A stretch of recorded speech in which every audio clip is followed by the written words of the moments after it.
istilah anak bandel tuh nggak ada ya. Jadi memang mungkin anak itu perlu pendampingan lebih kayak gitu. Jadi perlu perhatian lebih. Mungkin di satu sisi dia di keluarga memang dikelilingi oleh keluarga yang kurang perhatian, sesuatu kan.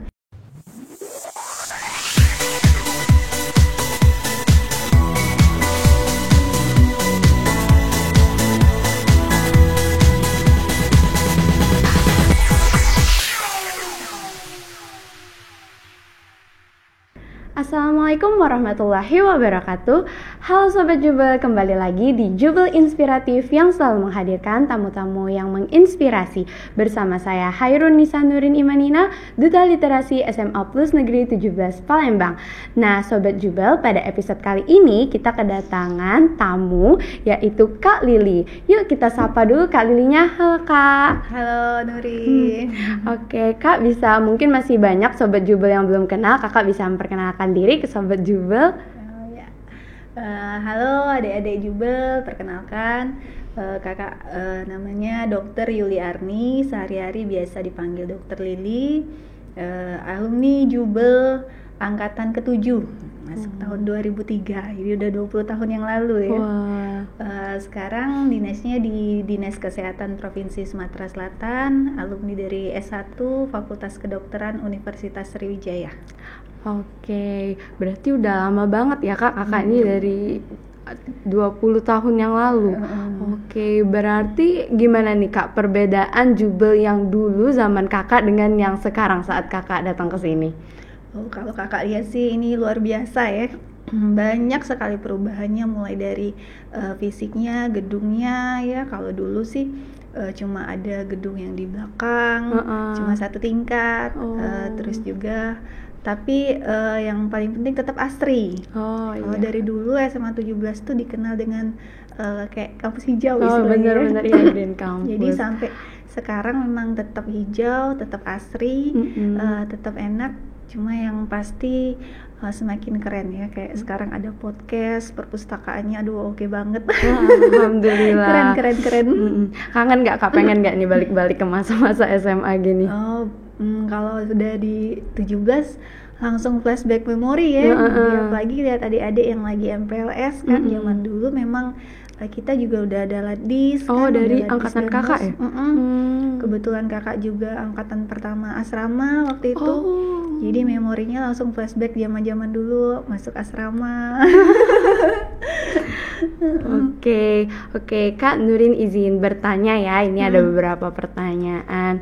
Oke, Kak, kakak tadi kan sebagai pembawa materi di MPLS angkatan ke-27 ya Kak, betul kan? Nah, menurut kakak sendiri pendidikan kesehatan pada remaja tuh apa sih Kak? Jadi kan memang usia remaja itu sendiri memang usia yang transisi ya. Jadi anak-anak udah lewat, tapi dewasa dikatakan dewasa juga belum. Di rentang usianya itu sekitar 10 sampai 16 tahun. Jadi anak-anak yang baru masuk SMA itu memang masuk kategori remaja. Nah, jadi kesehatan remaja itu tentu sangat penting ya, karena memenuhi beberapa aspek ya, seperti aspek fisik, aspek psikologis atau psikis, dan aspek sosial. Jadi kayak misal aspek fisik sendiri kan remaja tentu ada perubahan-perubahan dalam dirinya kan. Benar. Kayak misalnya kalau cewek mulai tumbuh payudara, terus terutama lagi ada menstruasi, terus juga ada tumbuh bulu-bulu halus ya, baik di ketiak atau di kemaluan. Nah, terus juga kalau untuk laki-laki adanya suaranya baler kayak gitu kan. Terus juga tumbuh jakun, nah gitu. Terus kalau untuk yang psikisnya sendiri, kesehatan remaja itu juga memang setiap remaja itu mulai ada perubahan dalam psikis, mulai ada tingkat percaya diri, atau kebalikannya bisa jadi insecure kan.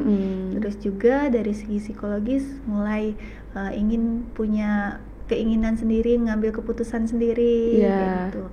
Dan kalau dari segi sosial juga interaksi dengan teman-teman, punya bestie, punya grup-grup circle lah istilahnya zaman sekarang ya. Zaman dulu masih geng ya. Sekarang ada circle ya. Nah, itu harus untuk melewati fase-fase itu memang perlu pengetahuan untuk kesehatan reproduksi remaja. Jadi sangat penting. Oke Kak, jadi itu beneran sepenting itu. Nah tapi malah zaman sekarang remaja itu karena baru tahu tentang dunia, nah banyak mencoba hal-hal baru Kak. Nah apalagi jajan-jajan sembarangan, terus masih sulit membedakan mana yang baik, mana yang salah, suka ada bahasanya tuh pergaulan bebas lah ya Kak ya. Menurut Kakak gimana itu? Jadi itu tadi memang identik remaja itu juga identik dengan rasa ingin tahu yang tinggi ya. Iya, benar. Rasa ingin mencoba sesuatu yang baru ya. Jadi memang kesehatan remaja itu memang harus diperhatikan mulai dari nutrisi ya. Jadi sebisa mungkin kalau sekarang kan memang banyak sekali ya makanan-makanan yang bisa kita tinggal klik-klik doang nyampe rumah ya. Jadi terus juga yang memang kita harus pintar-pintar memilih jenis makanan yang sehat ya. Jadi kalau anak sekarang kan apa-apa ingredient itu kan sebaiknya sudah harus mulai membaca kira-kira makanan ini isinya apa ya. Apalagi karena pengaruh bukan lagi globalisasi ya, jadi istilahnya itu makanan Korea, makanan Jepang semuanya bisa dicoba ya. Jadi harus tahu isinya apa gitu, halal apa enggak, terus juga kira-kira nih baik nggak untuk kesehatan, apakah ada banyak pengawetnya. Nah itu kan harus dicari tahu, bisa Google gitu kan, untuk memilah-milih mana makanan yang baik dan bisa bernutrisi baik untuk remaja itu sendiri gitu. Terus dari segi pergaulan sih ya memang harus pintar-pintar cari circle ya. Memang kita sebisa mungkin carilah tempat yang memang dengan berteman dengan dia tuh justru menambah kompetensi kita kayak menambah pengetahuan kita gitu, bukan justru menjerumuskan kita. Tapi kalau anak juga sih insya Allah circle-nya udah bagus-bagus. Iya benar Kak. Oke. Nah kalau gitu gimana sih Kak cara pengajaran ke remaja agar remajanya mengerti dan efektif untuk dipahami oleh remajanya tersendiri? Sebenarnya kalau informasi kan sudah sangat luas ya, bisa digapai dengan hanya lewat jari ya. handphone klik keluar semua informasi. Tinggal lagi kita harus bisa lebih dewasa untuk membacanya, menyerap informasi yang ada kan, karena nggak semua itu bisa langsung kita praktekkan, bisa langsung kita diserap dengan bulat kayak itu kan. Jadi memang harus ada filternya. Jadi yang pertama sekali tentu kita harus punya iman ya, supaya kita punya benteng pertahanan dari diri sendiri. Terus yang kedua dari keluarga. Jadi cuma kadang kalau remaja ini lebih ke nggak mau dengerin orang tua, nggak mau diatur, beda zaman tuh mama papa tuh kan. Kalau zaman sekarang tuh kayak gini. Nah jadi itu tadi circle tadi kan, jadi kita harus punya teman-teman yang memang bisa membantu kita untuk mendapat pergaulan yang baik ya. Jadi teman sebaya, jadi peer counselor namanya kan, kalau di istilahnya itu ada konselor sebaya. Jadi kalau di sekolah ada teman-teman yang memang tertarik atau memang ditugaskan dari KKR misalnya kayak itu kan, untuk bisa menjadi konselor teman sebayanya. Mungkin kan kalau sebaya lebih enak untuk konsultasi, untuk konseling kan, jadi bisa memanfaatkan konselor sebaya seperti itu. Oke, jadi Sobat Jubel jangan lupa untuk selalu membudayakan literasi dan juga lebih bijak dalam memilih teman dan membaca informasinya ya. Oke, nah jadi Kak untuk yang bertugas menyampaikan itu menerapkan tentang pendidikan kesehatan remaja tuh siapa aja sih Kak? Yang pertama kalau dari lingkungan sekolah bisa dari konselor sebayanya. Terus yang kedua dari guru BK-nya. Terus yang ketiga tentunya dari rumah juga harus ada. Dari orang tua tentu harus punya peranan penting dalam membantu proses remaja itu untuk bertumbuh dan berkembang gitu. Terus selanjutnya tetap harus dari diri sendiri, punya benteng pertahanan sendiri untuk bisa menjaga kesehatan dirinya sendiri. Oke Kak. Nah kalau sudah dikasih tahu informasinya, cara menerapkan yang efektif tuh gimana sih Kak? Caranya apa, dari sekolahnya dibuat program apa, atau dari orang tuanya? Ada nggak sih Kak cara-cara biar remaja tuh memahami efektif dan melakukannya gitu loh? Kan biasanya soalnya remaja tuh nggak mau dengerin hal-hal yang kayak gitu, dianggap sepele gitu loh Kak.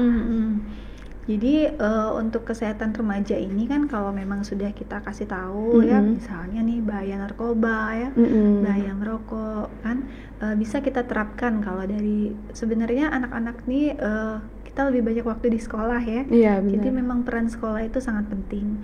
Bisa dengan pakai banner atau pakai poster-poster tentang bahaya narkoba yang bisa ditempel kayak gitu. Terus juga yang kedua ada meningkatkan aktivitas dari siswa-siswanya ya, kalau dari sekolah punya program khusus ya, supaya bisa berolahraga setiap pagi kayak gitu. Atau juga buat seperti kayak kompetisi, poster, terus tentang podcast seperti ini juga bagus untuk promosi kesehatan remaja kayak gitu. Oke Kak.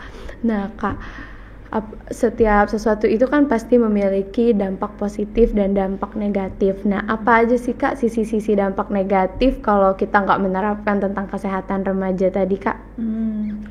Tentu kalau dampak negatif itu banyak sekali ya. Remaja itu sangat rentan untuk mengalami perubahan hormon ya. Jadi kalau memang dia tuh hormonnya lagi tidak stabil ya, terus ada pengaruh. Misalnya nih ada aspek sosial yang menyebabkan dia stres ya, misalnya lingkungan dia yang tidak nyaman atau ada masalah apa yang tidak bisa mengelola dengan baik, stresnya, emosinya, ditambah dengan hormonnya masih tidak stabil ya, lagi menjelang menstruasi. Nah itu yang ditakutkan akan timbul penyalahgunaan misalnya obat-obatan kayak gitu kan. Terus juga dia mencari-cari info yang tidak benar, misalnya justru pacaran tidak sehat kayak gitu kan. Terus juga info-info di internet yang justru bikin dia menyesatkan kayak gitu. Benar-benar. Banyak sekali efek negatifnya, terutama sekali tentu prestasi akan menurun ya. Jadi kalau misalnya dia mulai prestasi menurun, akibatnya kehilangan minat. Padahal kan masa remaja kan tidak terulang 2 kali ya. Iya benar. Sedangkan masa remaja inilah penentu hidup kedepannya. Jadi memang harus dicegah sedemikian rupa supaya jangan sampai terjerumus pada kenakalan remaja. Iya, berarti orang tua, guru dan lingkungan tuh sangat berpengaruh dalam pembentukan diri remaja tersebut ya Kak ya. Oke.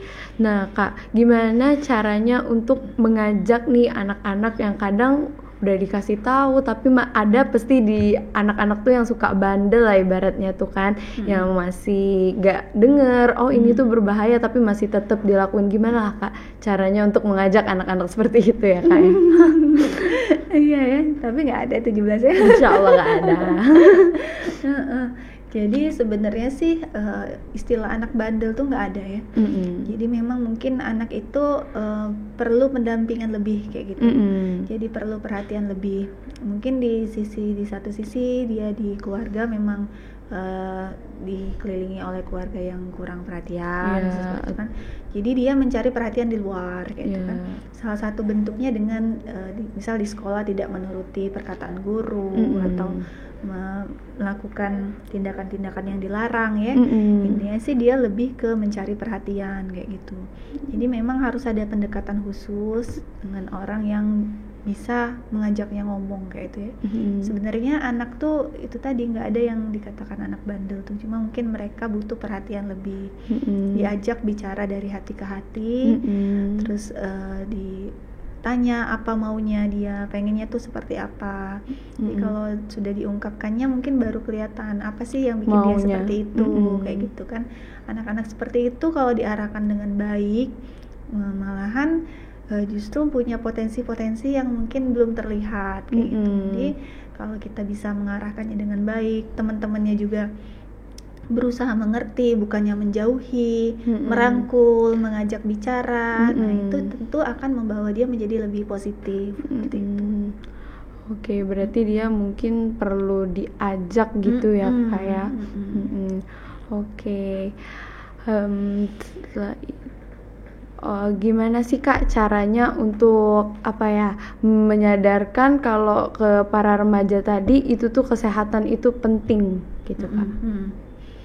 Jadi memang kalau untuk menimbulkan kesadaran itu salah satunya itu ya tadi dengan penyuluhan ya, promosi kesehatan, dan tetap kesadaran dari diri itu bahwa memang kalau tidak menjaga kesehatan itu yang rugi ya diri kita sendiri.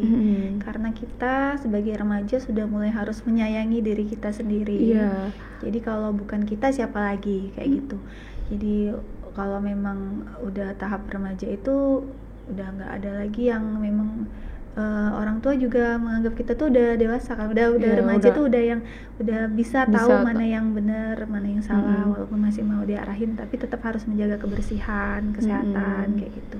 Jadi harus dari diri sendiri itu sudah harus ada rasa cinta terhadap diri sendiri sehingga timbul rasa ingin menjaga kesehatan sendiri. Iya, karena kan sekarang itu setahu Nurin tuh banyak ya anak-anak tuh yang remaja udah ada yang kena diabetes, ada anak-anak yang maksudnya tuh yang harusnya itu dialamin mungkin pas masa tua tapi sekarang udah banyak justru remaja-remaja yang kayak gitu. Itu tadi kan kaitannya ke nutrisi juga kan, karena sekarang makanan juga udah banyak sekali kan, makanya kita juga harus mulai memilah-milah kira-kira makanan ini bagus nggak untuk kesehatan kan, apa memang terus juga remaja juga wajib memeriksakan dirinya sendiri ya. Maksudnya nggak harus periksa ke dokter, mulai dari berat badan, tinggi badan untuk menilai apakah berat badannya sudah ideal atau tidak kan, karena kalau sudah masuk overweight atau bahkan obesitas tentunya itu adalah faktor risiko utama untuk terjadinya penyakit tidak menular di masa yang akan datang seperti hipertensi, darah tinggi, diabetes mellitus, dan penyakit jantung. Nah itu kan sangat berpengaruh pada karirnya ke depan kan. Maksudnya itu kalau memang dengan berat badan ideal dia bisa mencapai cita-citanya yang lebih kayak gitu. Berarti itu seberpengaruh itu ya Kak ya. Jaga nutrisi sedari remaja kayak gitu. Oke, terima kasih banyak ya Kak sudah menyempatkan hadir dan berbagi berbagi cerita terus pendidikan ini yang penting banget untuk sobat-sobat Jubel yang lagi nonton. Oke, Nurin mohon maaf kalau misalnya masih ada salah-salah kata ya Kak ya. Oke, Sobat Jubel, terima kasih sudah menonton episode Jubel Inspiratif kali ini. Saya Hairunisa Nurin Imanina pamit undur diri. Wassalamualaikum warahmatullahi wabarakatuh. Waalaikumsalam warahmatullahi wabarakatuh. Belajar bersama, maju untuk semua, kita pasti bisa.